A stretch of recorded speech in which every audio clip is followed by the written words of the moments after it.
జరిగిన ఈ gang rape ఘటన ఒక పెద్ద విషాదం. ఇది కేవలం ఒక యువతి పట్ల జరిగిన దురాచారం కాదు. మన సమాజంలోని నిర్లక్ష్యం, ఆడపిల్లలపై జరుగుతున్న అన్యాయంపై మనిషితత్వం పరిమితమవుతున్న పరిస్థితులను కూడా ప్రతిబింబిస్తోంది. అసలు విషయమేంటంటే 20 ఏళ్ల యువతి ప్రస్తుతం లా 3వ సంవత్సరం చదువుతుంది.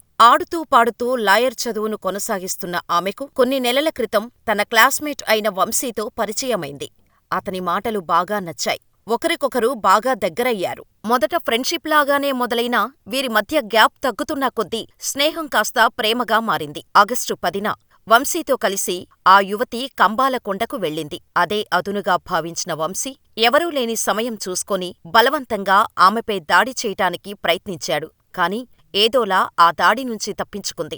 ఇద్దరూ కలిసి ఎవరిళ్లకు వారు వెళ్లి ఎప్పట్లాగానే కాల్స్ మాట్లాడుకుంటూ మళ్లీ కలిసిపోయారు. ఊహించని ట్విస్టేంటంటే కంబాలకొండ నుంచి వచ్చిన 3 రోజుల తర్వాత ఓ రోజు ఆ యువతిని వంశీ తన ఫ్రెండ్ రూముకు తీసుకెళ్లాడు. అక్కడ ఆమెకు ఇష్టం లేకపోయినా బలవంతంగా ఆమెను కలిశాడు.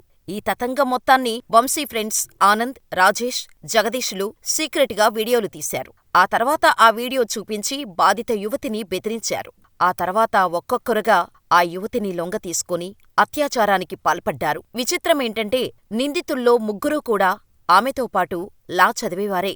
ఓ వ్యక్తి మాత్రం ఓ ప్రైవేటు కంపెనీలో క్యాషియర్గా పనిచేస్తున్నాడు. అంతటితో ఆగకుండా మళ్లీ కొద్ది రోజులకు ఏకాంతంగా తీసిన వీడియోలు మళ్లీ చూపించి వంశీతో ఆయన స్నేహితులు బెదిరించటం మొదలుపెట్టారు.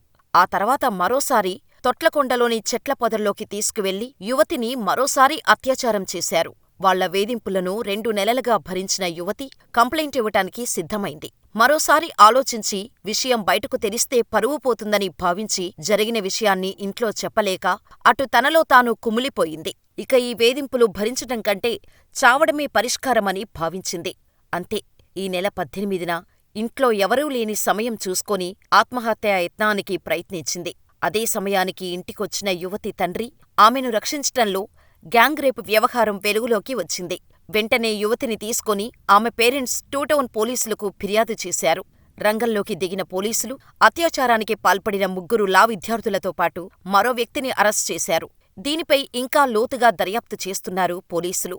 నిందితుల సెల్ఫోన్ ఏకాంతంగా తీసిన వీడియోలు ఎవరికైనా షేర్ చేశారా అనే కోణంలో దర్యాప్తు వేగవంతం చేస్తున్నారు. చూశారు కదా అమ్మాయిలు, మనకు తెలిసినవాడే కదా, ఎక్కడికైనా వెళ్ళొచ్చు అని అతని వెంట తిరిగే ఆ యువతికి ఎటువంటి పరిస్థితి ఎదురైందో అబ్బాయిలతో ఒంటరిగా వెళ్లేటప్పుడు అసలు మనమేంటి అనేది ఒకసారి గుర్తు తెచ్చుకోవాలి. ఇలాంటి సంఘటనలన్నీ మైండ్లో ఉంచుకొని ముందుకెళ్తే ఆడపిల్లలు తమను తాము కాపాడుకోవచ్చు. ఇప్పుడు జరిగిన ఈ దారుణమైన సంఘటనది మనిషి తత్వంపై అతిపెద్ద ప్రశ్న.